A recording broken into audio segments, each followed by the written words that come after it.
इसके पहली वीडियो में हमने योग के अर्थ और प्रथम वक्ता के बारे में जाना। समय की बात करें तो वहाँ हमको यह समझ आता है कि योग का समय आदिकाल है, अर्थात सृष्टि के आरंभ से ही यह विद्या विद्यमान थी। अब जो विद्या सृष्टि के आरंभ से ही विद्यमान हो और हमें उसका अध्ययन करना है, तो उसको समझने के लिए हमको अलग अलग छोटे छोटे खंडों में बांटना पड़ेगा। जैसे उदाहरण के लिए अगर हम शरीर को समझते हैं तो कई सारे अलग अलग तंत्र के माध्यम से हम पूरे शरीर को जानने का प्रयास करते हैं। ठीक इसी प्रकार से योग को, उसके हर पक्ष को, उसमें हुए विभिन्न परिवर्तनों को हम जान पाए, इसके लिए हमारे ऋषि मुनियों ने, महापुरुषों ने योग को कुल 5 भागों में, 5 कालखंडों में बांटा। प्रथम कालखंड जो है उसे श्रुति काल के नाम से जाना जाता है। इसका समय 1500 ईसा पूर्व से लेकर 300 ईसा पूर्व है। इस कालखंड में जो है हमारे जो वेद हैं उन सबको लिया जाता है। विशेष रूप से यह कालखंड मंत्रों से संबंधित है। इस कालखंड में जो योग विद्या थी उसका जो माध्यम था, उसके स्रोत के रूप में मंत्रों को लिया जाता था। मंत्रों के माध्यम से उस विद्या का आदान प्रदान होता था। मंत्र के बारे में आप सभी परिचित हैं, जानते हैं कि मंत्र एक ऐसी गूढ़ विधा है जिसमें अथाह ज्ञान को निहित किया हुआ है, वह अपने में समाये हुए होते हैं। जैसे जैसे समय बढ़ता गया, हम आधुनिकता की ओर चले, तो वह मंत्र, उसमें निहित ज्ञान, उसको समझना हमारे लिए कठिन हुआ। इसी क्रम में दूसरा कालखंड आता है जिसको हम दर्शन काल कहते हैं। दर्शन काल में वेदों में, हमारे ग्रंथों में जो योग विद्या थी, जो गूढ़ ज्ञान उनमें था, वह सब किसके लिए है? मनुष्य के लिए, उसके कल्याण के लिए, उसके समग्र सर्वांगीण विकास के लिए। लेकिन समय के चलते वह उसको समझने में असमर्थता प्रकट करने लगा। तो उस समय के विद्वान ऋषियों ने, महापुरुषों ने उस ज्ञान को सूत्र के रूप में गढ़ा, उसको तैयार किया।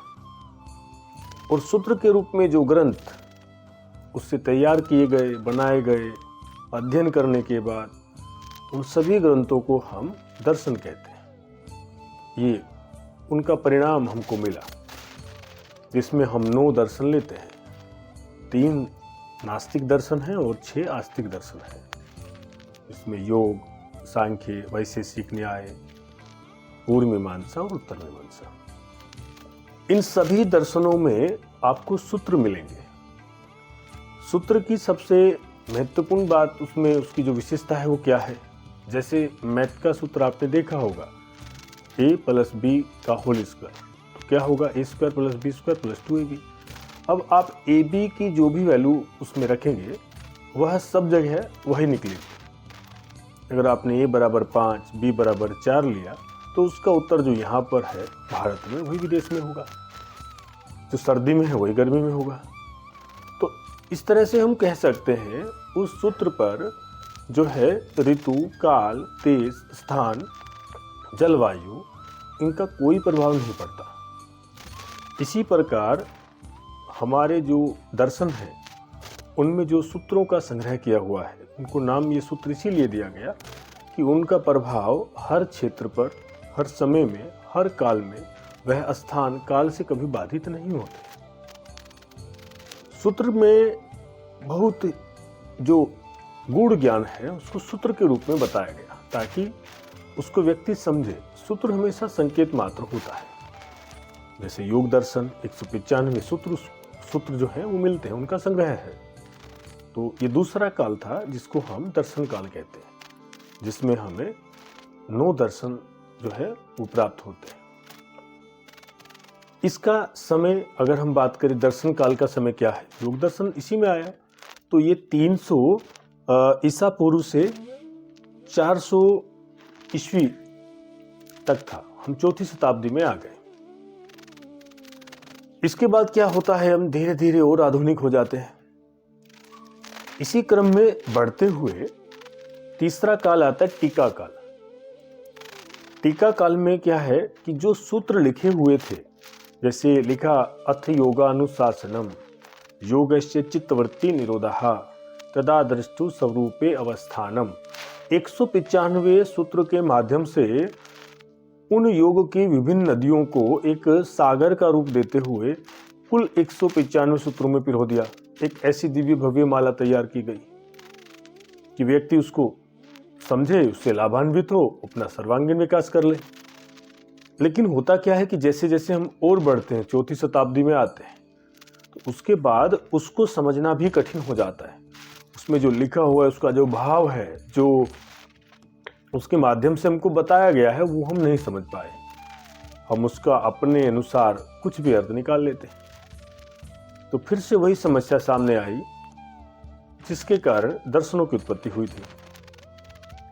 तब उस समय के विद्वानों ने, जो ऋषि महर्षि थे, उन्होंने उसका निवारण करते हुए उन सूत्रों की व्याख्या की, उनको विस्तार दिया, जिसको हम भाष्य कहते हैं। इस तरह से बहुत सारी टीकाएं लिखी गई, इनको टीका ग्रंथ बोलते हैं। जैसे हम योग सूत्र की बात करें, योग के छात्र हैं, तो योग सूत्र पर सबसे प्रमाणिक भाष्य जिसे हम कहते हैं वो व्यास भाष्य है, तो उसको टीका कहा गया। अब उसके माध्यम से उस टीका में क्या है, उसमें सूत्र को ही बताया कि इस सूत्र का ये तात्पर्य है, ये अर्थ है, जो सूत्रकार है वो ये कहना चाहता है, अन्यथा कोई अर्थ ना लिया जाए। तो इस तरह से यहाँ टीकाओं की रचना हुई। ये कौन सा कालखंड है? तीसरा कालखंड। इन सबों में योग की चर्चा है। चौथा कालखंड आता है चतुर्थ कालखंड में। क्या हुआ, इस चतुर्थ कालखंड का जो समय है वो 10वीं शताब्दी से 18वीं शताब्दी के उत्तरार्ध तक है, मध्य तक है, 1850 तक इसको हम कह सकते हैं। इस कालखंड को हठ योग के नाम से जाना जाता है। हठ योग के जितने भी ग्रंथ आप देखोगे वो सब के सब इसी कालखंड से संबंधित है। आप हठ योग की बात कीजिए, हठ प्रदीपिका, घिरन संहिता, गोरख संहिता, हठ रत्नावली, सिद्ध सिद्धांत पद्धति, ये सभी इसी के हैं। हठ योग की उत्पत्ति ही इसी समय में होती है। तो यहाँ से हठ योग परंपरा चली। इस काल में क्या हुआ, हम ये कह सकते हैं कि अभी हम आधुनिकता के सबसे निकट हैं, उसके बेहद करीब हम पहुंच चुके हैं, क्योंकि ये 10वीं से 19वीं शताब्दी का समय होगा, तो हम बेहद नज़दीक हुए। इस समय योग में बहुत सारी भ्रांतियां जो है वो आई, जिसके कारण सही योग का जानकार कौन है, कौन उस विधा को जानता है, इसकी पहचान करना बड़ा मुश्किल हुआ। क्योंकि उस समय क्या हुआ कि योग का दुरुपयोग किया गया। दुरुपयोग से क्या है, एक विशेष वेश धारण कर लिया गया, और उस वेश धारण करने के बाद इस विधा का उन्होंने अपनी बुद्धि के अनुसार जैसा जैसा जो भी था अपने को श्रेष्ठ साबित करने के लिए वैसा ही प्रचार किया।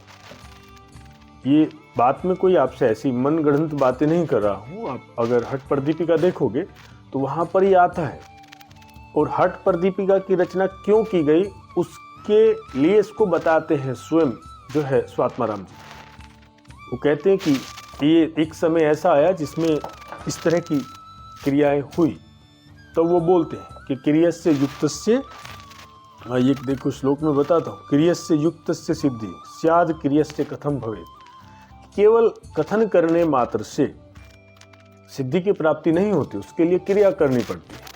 दूसरा वो कहते हैं कि न वेश धारणम सिद्धे, कि वेश धारण करने से भी सिद्धि की प्राप्ति जो है वो नहीं होती, विशेष वेश धारण करने से भी। तो ये सब चीज़ें थी, इनकी बहुत उस समय प्रचलन हुआ।